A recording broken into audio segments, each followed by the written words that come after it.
Hello and welcome back to Kurland the Colonizer. We have got our colonialization ideas, our expansion ideas. We have another 5 years before we can attack Lithuania again, which we will be doing. Um, and yeah, we're about to get our first colonist. And the real question is, do we have the colonial range? And the answer is no, we do not. So we're actually going to have to wait till 4 ideas in.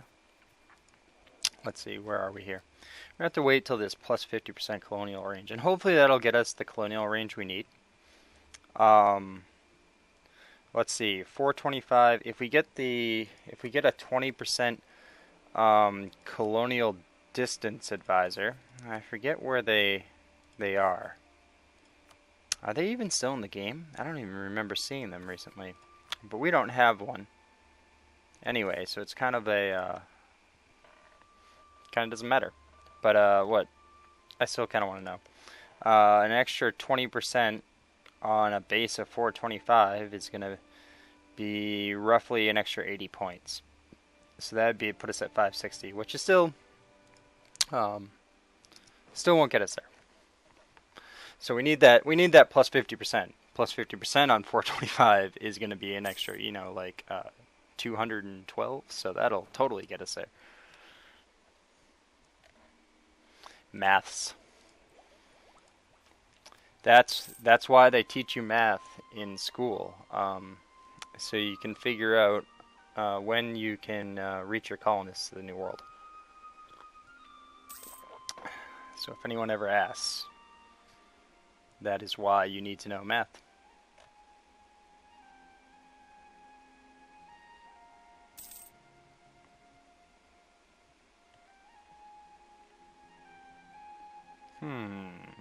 Yep.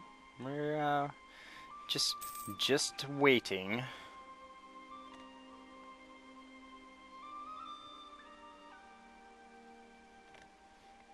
I guess I can see a little bit where some people are coming from on the truce timers here, because when we're solely focused on really only attacking one nation instead of doing this crazy thing where we attack everyone and just expand like crazy, the wait is a little bit long to just go back and attack Lithuania, because we're only really concerned with Lithuania and Poland. I don't want to attack Muscovy and steal their land.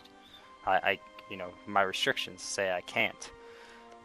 And we don't want to attack Scandinavia, although we could.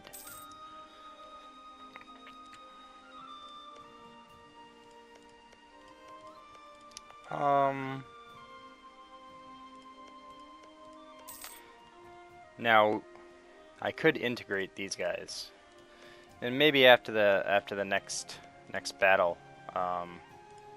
right before we attack Lithuania again, we'll make these guys into a vassal. We're going to create Mazovia, so then we have 2 free conquer slots. So then we're probably going to conquer Grodno and Minsk, but we're going to give Minsk to Polotsk, and then integrate Polotsk after they core, and then we're going to give Ukraine some cores back. And then in the next war, we can get rid of Lithuania's capital. We just got to isolate it. Once you isolate their capital, you can take it in a war. Or more likely, they'll just move it. Lots of times, if you isolate the capital, the AI will just move it. Because I also believe that if you are going to take an isolated capital, that is actually the only thing you can grab in the war now.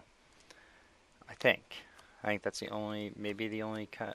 Well, unless you can full annex the entire country with your war score. I might be wrong about that.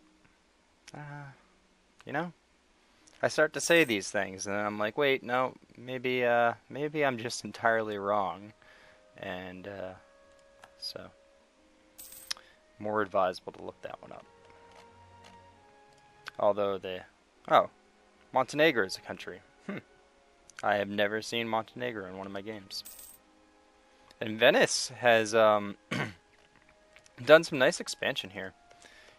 Sometimes, lots of times, Venice actually just kind of gets beaten up on until all they own is Venetia, and they're quite worthless. But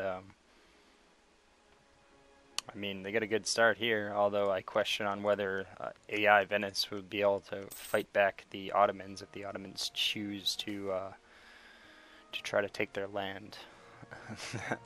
Yeah, depends on their allies. Really, it depends on if they're allied with Austria or someone equally. They're allied with Castile, but I don't know. Castile is they're not nearly as powerful as France, but half the power of France. And they're, a whole trip across the Mediterranean away. Royal marriage? Yeah, we'll do that.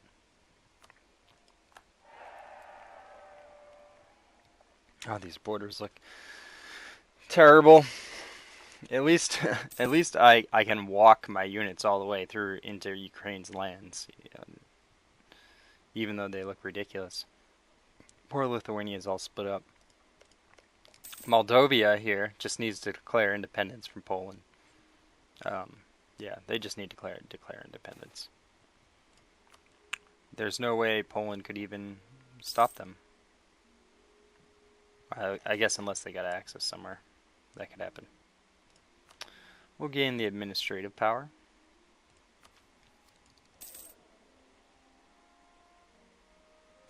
It'd be nice to get a new ruler that had more diplomatic skill. Because right now we want diplomatic points. Oh, we can finish. Oh, I should have just got this colonist right away. Because that'll finish all of our ideas, all of our national ideas. So we get another 5% trade income modifier.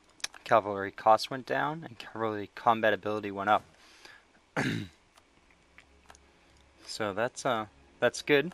We don't use a lot of cav.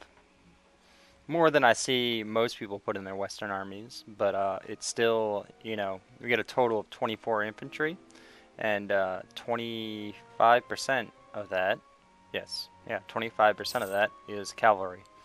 That's pretty good. Cavalry takes more damage, so like if I keep on attacking one time after another, eventually I'll get insufficient support, because all of my infantry units will have been taking tons of damage, and my cav won't really have been taking any. But then again, cav is more powerful if you don't have insufficient support, so for the first few battles we'll be doing better. And I think we're probably ahead of time enough here still to grab this discipline idea and complete offensive ideas. So now we have force marched. I'm actually not a huge fan of force march. I mean, it's good. I'll use it every once in a while. It's good to reinforce a little bit faster, but it's never why I take that idea group, and I don't tend to use it a lot. Very situational. I mean, it costs military power. I don't like to spend military power like that.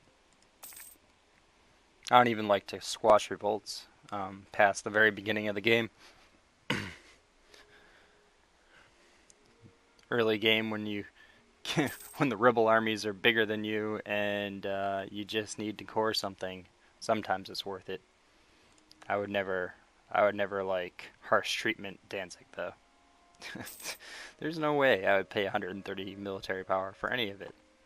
That's just not happening. I'd rather have the revolt come up and then occupy the province, and then I get a free -10 revolt risk for 10 prestige. Might take a little bit longer, but I'd rather do that than pay so many military points. So many. Now, all the stuff that's close to us here is getting taken. Ooh boy, we're gonna have an interesting time. Now, what we're gonna need, and one reason why having a little bit less artillery here is good, is probably gonna split off 3 or 4 of those guys and ship them down to the New World so they can protect our colonists. And yeah, so we're gonna actually start building a little fleet here. It's gonna be our colonial fleet. We're gonna keep in it 3 transports for exploring. a rotated exploring, and then 3 cogs for transporting units over. We only have an extra 6 force limit. You know, we're not rich in Navy force limit. I kind of want to keep our. Well, I'm not sure you heard that because I've noticed it's been cutting out when that happens. Sometimes, most times it works fine, and then every once in a while it's not. But anyway, we want. I don't want to use a ton of Navy force limit going over to the New World yet. There's no money there right now, and I just want to be able to transport and do a few things and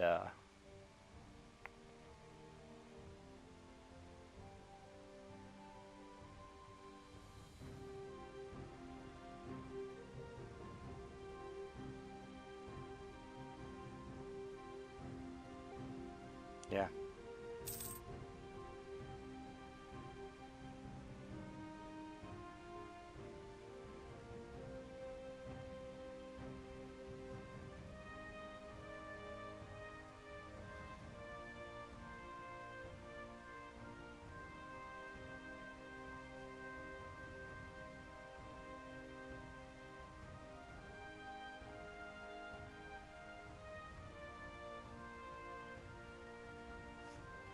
Yeah, so I'm going to call this video early. I've been getting this weird problem where the interference of saving the game and recording sometimes causes an issue, and restarting seems to kind of fix that. So I'm gonna go restart. And if you're liking the series, make sure to like and/or subscribe to my channel. And I'll see you next time. Later.